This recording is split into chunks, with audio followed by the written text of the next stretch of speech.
Jadi kenalin, saya Puspa dari Markom, Mudita salam kenal.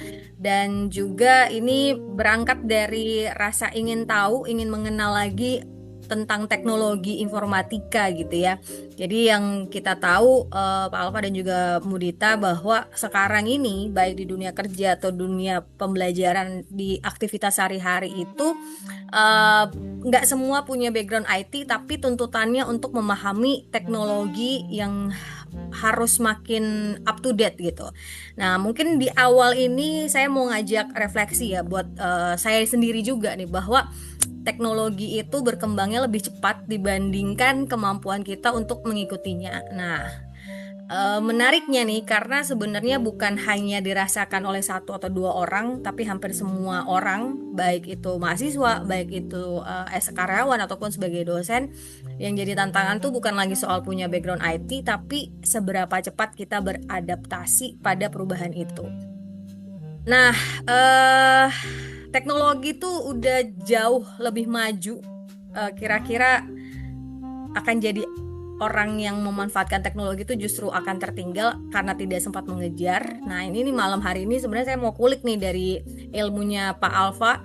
Kalau saya nggak salah gitu ya, waktu ngobrol di podcast, dari backgroundnya tuh memang runtutannya teknologi, teknologi, teknologi gitu, riset, riset, riset, dan riset. Nah, jadi hari ini tuh Pak Alfa banyak pekerjaan nih. Eh, Kenyataannya itu awalnya tidak berhubungan dengan teknologi, tapi sekarang ini semua menuntut memahami data, sistem, bahkan AI. Pertanyaan besarnya, kalau bukan dari background IT, apakah masih bisa ngejar nih? Langsung aja sih Pak Alfa, boleh bagian sharing atau mungkin ada data yang bisa jadi bahan diskusi malam hari ini. Silakan Pak Alfa. Oke, ya. Terima kasih atas kesempatannya. Ini saya coba sharing screen dulu.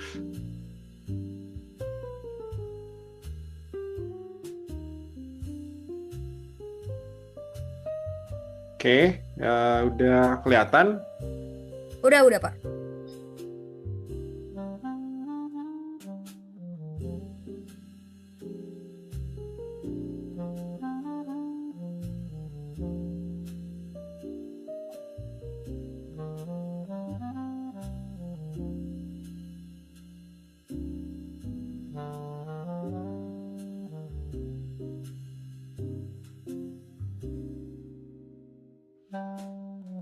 Pak Alfa masih unmute ya Pak? Atau emang sengaja nih? Oke, nah ya jadi kita mulai dari data dulu ya. Jadi ini saya coba mengumpulkan beberapa data online yang ada mengenai rata-rata gaji lulusan yang gelarnya dari S3, S2, dan S1 gitu. Nah, ini ada organisasi internasional ya OECD, saya juga eh, kurang tahu tepatnya kepanjangannya seperti apa, tapi dia ini internasional ya, jadi meliputi berbagai negara. Kalau nggak salah ada E-nya ini adalah economics, terus development apa gitu ya. Ya mungkin bisa dicari. Cuma yang menarik di sini adalah diagramnya ini. Ya, diagramnya ini saya coba perbesar, mungkin masih bisa, atau kalau nggak salah yang ini. Nah, ini diagramnya ya. Kelihatan kan? Ya, kelihatan Pak Alfa. Aduh, ini di layarnya malah mati nih. Ntar, saya coba exit dulu. Oke. Nah, kalau kalian lihat yang titik diamond itu adalah yang S2 dan S3 ya kalau nggak salah. Sementara yang bar chart-nya itu adalah yang S1. Terus nanti yang diamond lagi, ini saya coba duduk di tempat saya. Jadi yang ini ya, yang ini nih, yang diamond yang warnanya lebih cerah itu adalah yang pendidikan 3 tahun atau D3 ke bawah lah ya. Jadi kalian bisa lihat kalau secara internasional ya rata-rata itu yang S2 dan S3 itu gajinya lebih tinggi ya. Jadi seperti itu. Terus jadi yang di sini ini yang dari internasional ya. Terus ini yang dari US. Saya coba perbesar juga. Ini tahun 2024. Nah, ini nilai median. Jadi yang paling sering muncul ya. Pakai median. Nah, ini kalau yang S3 harganya segini nih. Gajinya, weekly earnings ya. Wah, gede banget nih kalau di US nih. Nggak tinggal dikali rupiah aja gitu weekly-nya ya. Ya tentunya sangat beda jauh lah dengan yang di Indonesia. Terus yang professional degree ini yang biasanya kayak sertifikasi profesional gitu. Oke. Terus yang ini master's degree. Jadi yang master S2 segini, yang S1 ya segini juga. Ya, ya lumayan lah ya, beda. Oke. Nah, keuntungan yang ngambil S2 itu adalah eh ya kalau misalnya ngambil S2 itu dia bisa lompat ke sini gitu. Jadi kalau mau ngambil ini kan secara umum itu harus ada S2-nya dulu. Jadi akan sulit ke sini kalau misalnya S2-nya nggak ada gitu. Oke, walaupun mungkin beberapa universitas ya ada program akselerasi misalnya ya dari sini bisa lompat ke sini secara langsung gitu. Dari sini ya bisa langsung ke sini. Jadi kayak ada program fast track-nya lah. Dari sini langsung ke sini, langsung ke sini. Nah, itu beberapa universitas ada tuh yang programnya semacam itu.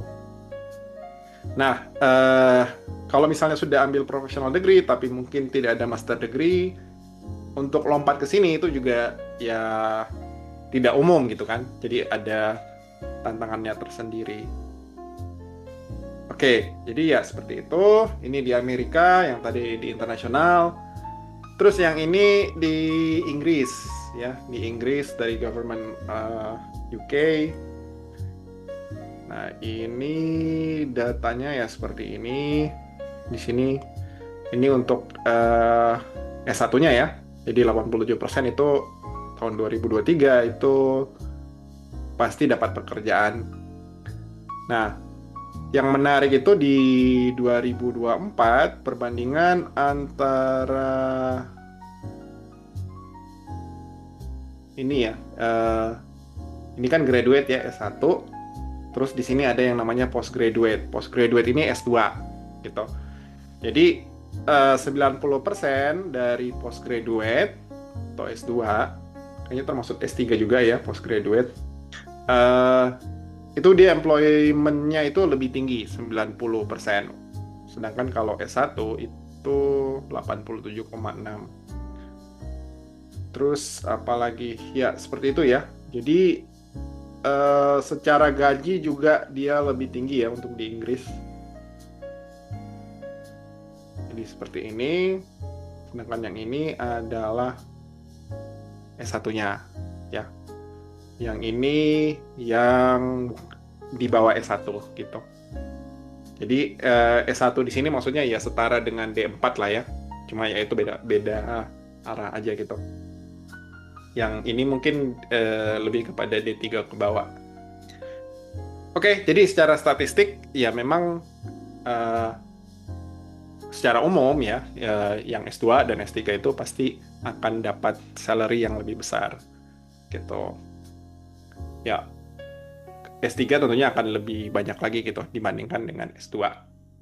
Oke, jadi secara finansial tentunya mendaftar S2 ya, mendapatkan gelar S2 itu kesimpulannya adalah ya secara finansial akan sangat membantu.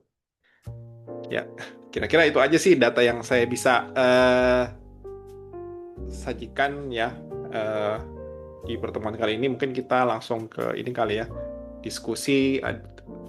Tadi kalau nggak salah Bu Puspa ada pertanyaan apa Ya, gitu ya? ya ini langsung di awal dikasih angka. Mudi angkanya cukup besar nih ya, Mudita. Jadi saya juga langsung kayak tergiur gitu ya Pak Alfa. Bahwa bukan sekedar gelar tapi juga menaikkan nominal pendapatan. Tapi ini kan kalau kita di Pradita sendiri, kalau S1-nya kan ada 11 prodi gitu ya Pak Alfa. Tapi kalau S2-nya Iya. itu kan hanya teknologi. Nah, tadi yang seperti di awal saya bilang, sekarang ini kenyataannya apapun bidangnya, dimanapun itu pasti setiap pekerjanya tuh harus relevan atau harus up to date dengan teknologi. Nah, pertanyaannya Mm-mm. mungkin kayak Mudit gitu ya tadi, dari BM. Nah, untuk teman-teman yang bukan backgroundnya IT, tapi seringkali nih pengen join gitu ya, pengen maksudnya pengen lanjutin ke S2, tapi cuman adanya tersaji IT, ini harus punya mindset seperti apa atau harus mulai dari mana untuk bisa join gitu ya, untuk bisa jumping ke IT gitu Pak Alfa. IT. Hmm. eh Ya mungkin balik lagi ke minat masing-masing ya. Jadi itu kayak semacam fondasi gitu. Jadi kalau misalnya nggak ada minat ya susah juga gitu. Jadi berusaha Hmm. lah untuk mencari kira-kira apa sih yang bisa memotivasi saya untuk terjun ke dunia teknologi gitu kan. Mhm. Ya beberapa orang mungkin lebih cenderung eh, lebih prefer misalnya interaksi orang dengan orang, makanya mungkin Mhm. jadi dokter atau perawat atau psikolog dan lain sebagainya ya. Mereka lebih enjoy ke sana. Terus ya beberapa orang juga mungkin lebih senang berinteraksi dengan benda atau konsep atau yang abstrak gitu ya, jadi otak-atik. Terus mungkin lebih senang dengan eh, ya alat lah ya, tools, builder, bangun apa seperti itu ya. Jadi eh mungkin try to find ini ya, maksudnya interestnya di mana gitu. Ya. Kalau misalnya bisa bersinggungan dengan teknologi, ya itu mungkin itu bisa dijadikan kayak semacam motivasi atau batu loncatan untuk belajar teknologi lebih jauh gitu. Mhm. Nah, biasanya di awal eh, eksplorasi itu, saya menyarankan sih mungkin nyoba-nyoba gitu. Jadi nyoba-nyoba hal-hal yang berbau teknologi seperti apa. Dan Contohnya Pak. harusnya sih mungkin dari awal pendidikan ya. Jadi mungkin kalau dari kecil kayak main Lego apa segala macam kayak gitu ya. Jadi Mhm. minatnya itu bisa lebih ke asah gitu kan. Terus eh, mungkin yang sudah adult gitu ya iseng-iseng bisa ikut kursus atau mungkin lihat tutorial di YouTube, nyoba-nyobalah teknologi yang baru, Ya, ya. interest atau enggak kayak gitu. Mhm. Atau juga mungkin kalau misalnya sudah kerja itu kan, terus tertarik nih mungkin apa ya, kok kerjaan saya nggak selesai-selesai gitu ya, maksudnya banyak Mhm. ada terus gitu, ada nggak sih yang saya bisa lakukan untuk melakukan efisiensi, Mhm. kira-kira butuh apa mungkin dari sisi teknologi ada gitu ya. Betul. Jadi ada motivasi untuk menggali lebih jauh. Mungkin tidak harus sampai teknikal, tetapi mungkin hanya sebatas tahu ada teknologi apa, bisa apa, cara pakainya seperti apa gitu ya. Mhm. Terus kalau mungkin punya modal atau apa, mungkin saya bisa minta orang lain yang buatkan, atau mungkin menjelaskan atau menjalankan suatu sistem di tempat Mhm. saya gitu ya. Ya seperti itu gitu. Jadi Mhm. ya ada banyak cara sih sebenarnya untuk mulai gitu. Artinya mungkin kalau bisa saya tarik satu benang merahnya adalah menganggap teknologi itu sebagai solusi ya Pak ya. Ya bisa jadi seperti itu ya. Jadi Mhm. solusi, ada solusi ya, Jadi dianggap sebagai solusi. tapi ada yang saya pernah mendengar statement gini, belajar IT itu nggak cuman soal coding tapi ini soal stay relevan gitu. Apakah menurut Pak Alfa benar atau enggak sih statement ini? Nggak cuman soal coding. Ya, ya benar sekali. Eh Ya ekonomi sekarang kan itu kan di drive dari US dan negara-negara maju sih, di mana ekonominya itu mereka jualan services, Mm-mm. jasa ataupun barang itu tapi berbasis inovasi gitu. Jadi inovasinya yang dijual. Mm-mm. Nah, dari situ supaya mungkin kita tidak ketinggalan, jadi ada baiknya ya itu coba dieksplor lebih jauh gitu. Jadi supaya tidak ketinggalan dan staying relevan Hmm. di perkembangan teknologi dunia. Jadi Hmm. AI, IoT ataupun hal yang lain. Hmm, artinya si coding itu tuh nggak jadi mimpi buruk untuk mereka-mereka yang awalnya tidak punya background IT mau join itu nggak usah takut dulu dengan coding gitu ya Pak ya? Oh iya, iya, nggak usah takut gitu. Yang penting adalah mungkin cara pemikiran sebagai sistem ya. Mm-mm. As a system, saya butuh tools apa, alatnya apa, fungsinya apa, bisa apa. Ini bisa digunakan tidak di dalam membantu misalnya bisnis saya atau pekerjaan saya. Nah, dari situ bisa merumuskan cara berpikir kesisteman gitu. Nah, untuk detail implementasinya ya mungkin bisa minta teman-teman atau rekan-rekan yang mungkin kerjanya memang sangat teknis. Jadi bisa masuk ke sana. Ya. Halo Albert. Nah, baru join. Halo Albert, terdengar suara saya dan suara Pak Alfa kah? Halo Albert, Mudi, apakah ada pertanyaan Mudi? So far masih aman sih Kak. Masih aman ya. Nanti kalau mau tanya, info aja, nggak apa-apa. Kita santai aja, kita ngobrol. Malam hari ini memang kita buat lebih ringan gitu ya. Saya lanjut nih Pak Alfa. Ya, Tadi silakan, Bu. kalau dibilang IT itu nggak melulu jangan takut dengan coding gitu. Nah, apakah semua orang ini perlu belajar coding kalau nanti misalnya mau IT atau sebenarnya ada skill lain yang justru lebih penting ketika menjadi atau dilabelkan mahasiswa atau orang IT, Pak Alfa? Orang IT. Hmm, Oke. Nah, eh sebenarnya nggak harus juga sih. Jadi misalnya kalau ini yang dari pengalaman ya. Jadi ada baiknya ya. Jadi ada keuntungan tersendiri memang kalau misalnya kita bisa programming gitu. Jadi kita paham sampai ke dalam-dalamnya gitu ya. Cuma tidak harus juga. Jadi dari pengalaman implementasi sistem di beberapa perusahaan. Nah, itu biasanya project manajernya juga bukan yang pure bidang IT gitu. Jadi yang penting dia tahu paham teknologinya apa gitu ya. Dan dia ngerti proses bisnis, cara sistem bekerja dan segala macam. Nah, itu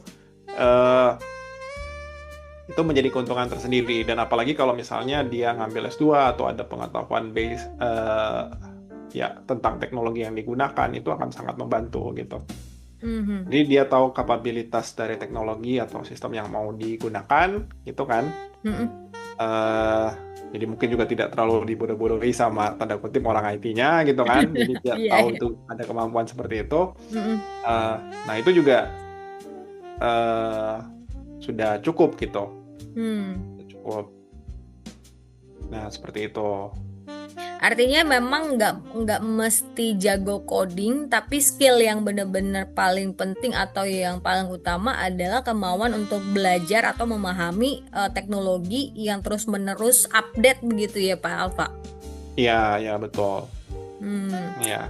Oke, dan ini hari-hari ini faktanya bahkan saya pun baik di pekerjaan sekarang ataupun misal di aktivitas sehari-hari kan ini sudah kerap kali erat sama AI gitu ya Pak ya, teknologi yang benar-benar membantu kalau buat saya. Tapi permasalahannya atau kita nggak bisa lepas nih dari perkembangan AI yang cukup cepat sekali.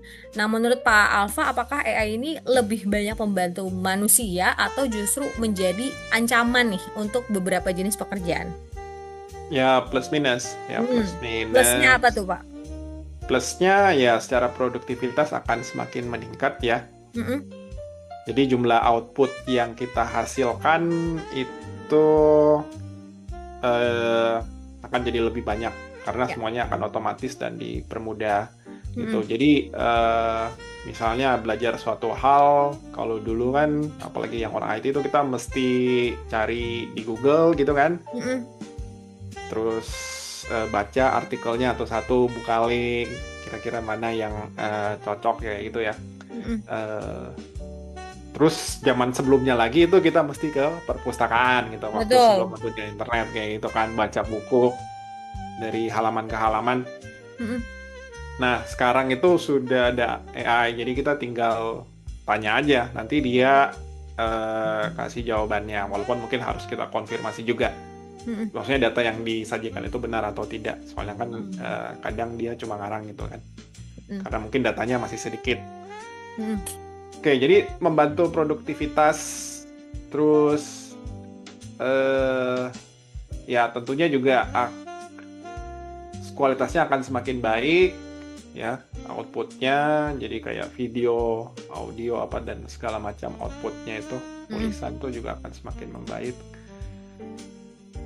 Ya bagi orang-orang mungkin yang punya perusahaan mungkin atau ingin melakukan startup, jadi tidak perlu merekrut banyak karyawan, jadi cukup sendiri aja, terus mungkin tinggal setup sana sini gitu ya. Ya.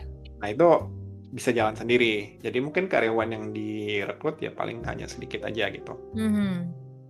Oke, jadi ya sudah pasti akan mengurangi lapangan kerja gitu. Nah, Tetapi di sisi yang lain, apa tuh? nah ini kan ada peluang nih. Jadi saya bisa memanfaatkan IT nih.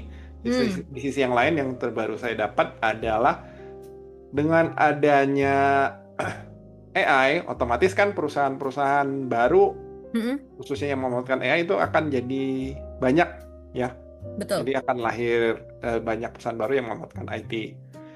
Nah, tapi di sisi yang lain adalah kualifikasi yang dibutuhkan oleh perusahaan-perusahaan baru ini itu tentunya beda dari yang sebelumnya ya. Jadi orang-orang yang mengerti AI, jadi bagaimana memanfaatkan AI dalam meningkatkan kualitas layanan mungkin dari perusahaannya gitu. Jadi ada pekerjaan yang lama yang berkurang, tapi akan ada pekerjaan baru. Tuh, jadi ya sangat kompetitif ya. Jadi kita mesti belajar skill baru lagi gitu.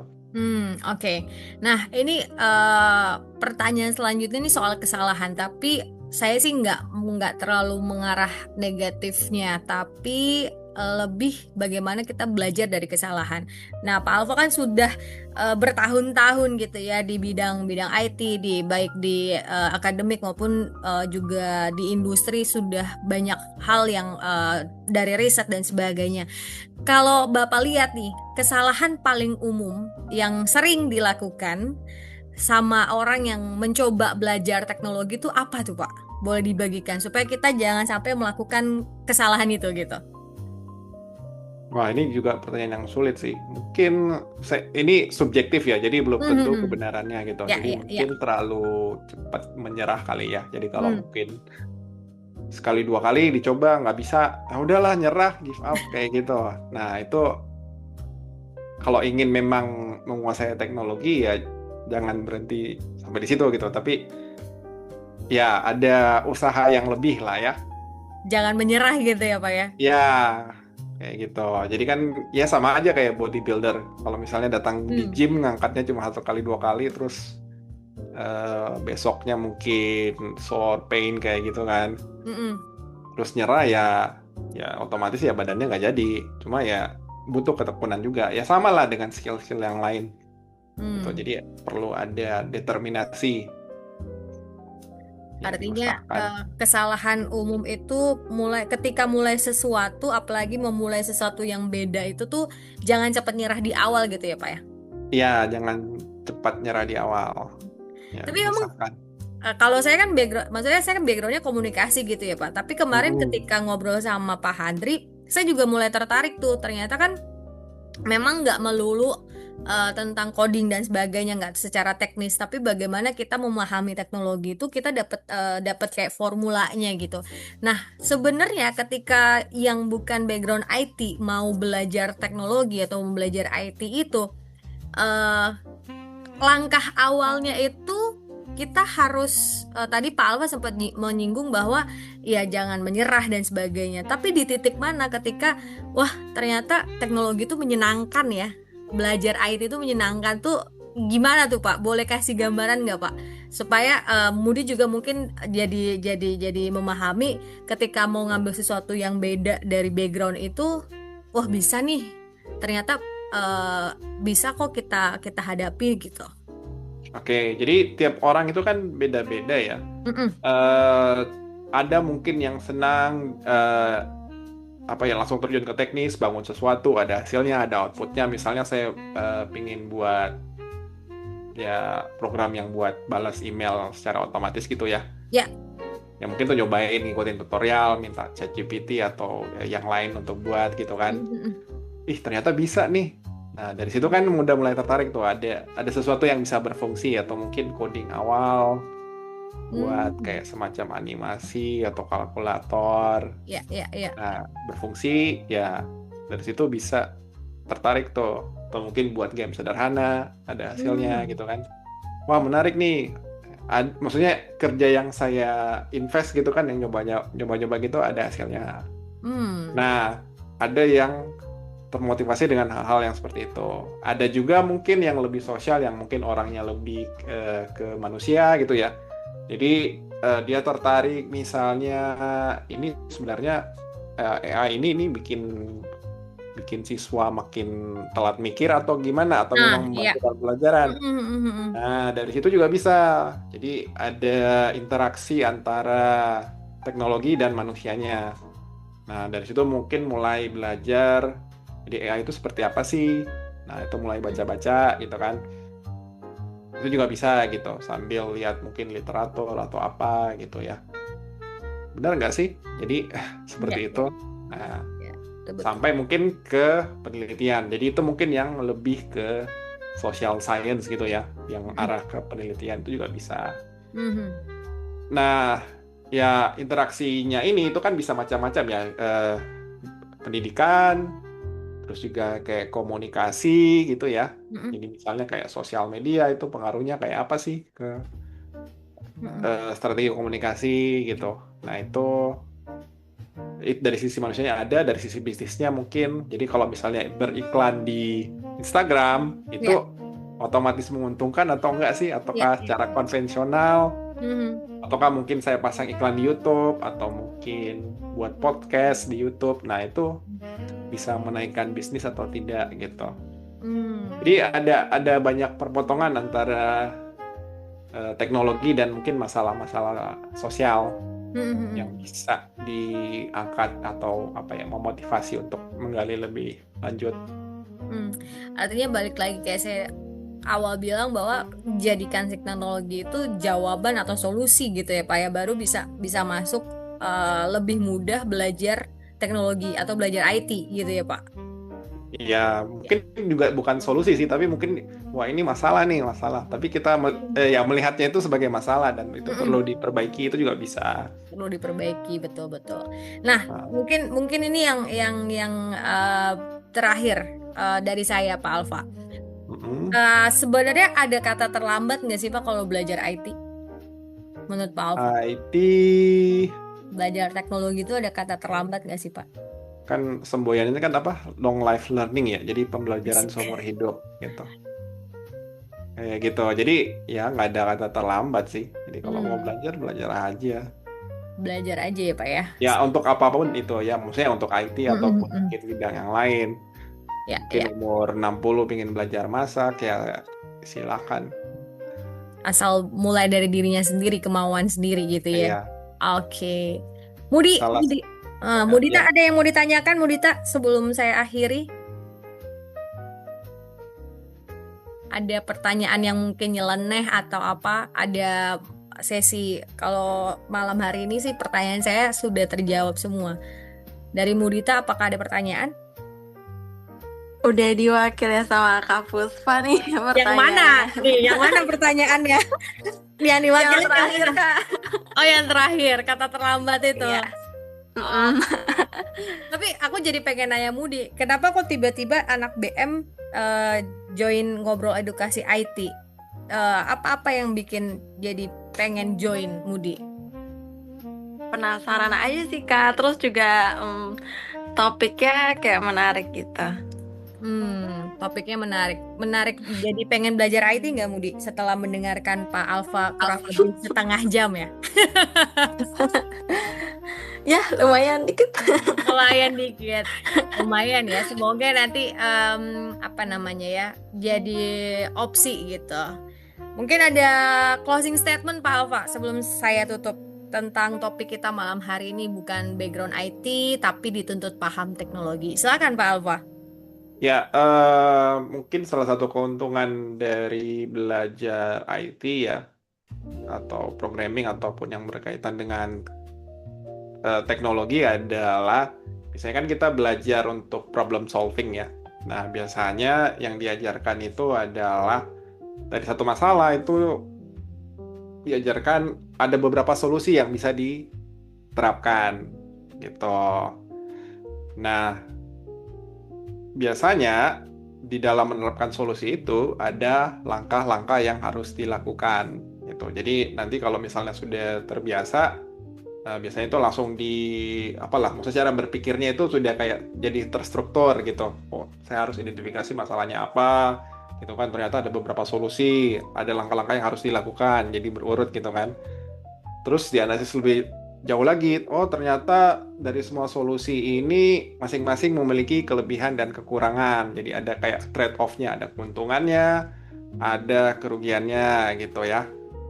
Jadi cara berpikirnya akan jadi lebih terstruktur gitu. Jadi misalnya taruhlah misalnya mau ngantar barang pakai motor atau pakai mobil atau pakai truk gitu kan. Ya kalau barangnya kecil terus rumahnya di gang-gang gitu ya pakai motor. Terus kalau misalnya barangnya besar banyak ya pakai truk gitu. Dan ya seperti itu. Jadi ada kayak semacam itu yang dilatih terus-menerus sih kalau misalnya kerja di bidang yang teknologi gitu ya. Jadi closing statement-nya ya tidak ada kata terlambat sih. Akan ada selalu keuntungan kalau misalnya kita belajar sesuatu yang baru gitu. Itu aja dari saya. Oke, baik. Terima kasih banyak Pak Alfa untuk sharing dan insight-nya yang sangat relevan, membuka perspektif bagi saya pribadi dan juga semoga buat Mudita juga. Tadi Albert sempat join tapi dibilang sinyalnya kurang oke, jadi nggak bisa sampai akhir. Nanti bakal saya kirimin recordingnya begitu ya. Dan dari diskusi atau ngobrol edukasi hari ini, kita bisa melihat tantangan terbesar ke depan bukan hanya soal kemampuan teknis, tapi bagaimana kita bisa terus beradaptasi dengan perkembangan teknologi yang sangat cepat. Dan yang paling penting, kita nggak harus punya background IT untuk bisa mulai. Yang dibutuhkan adalah kemampuan atau kemauan untuk belajar dan berkembang. Saya Puspa pamit undur diri, sampai jumpa lagi di Ngobrol Edukasi. Selamat malam, sehat selalu Pak Alfa dan juga Selamat malam Bu, selamat malam Mudita. Terima kasih, saya akhiri ya. Thank you Pak. Thank you Ya. Kak. Yuk.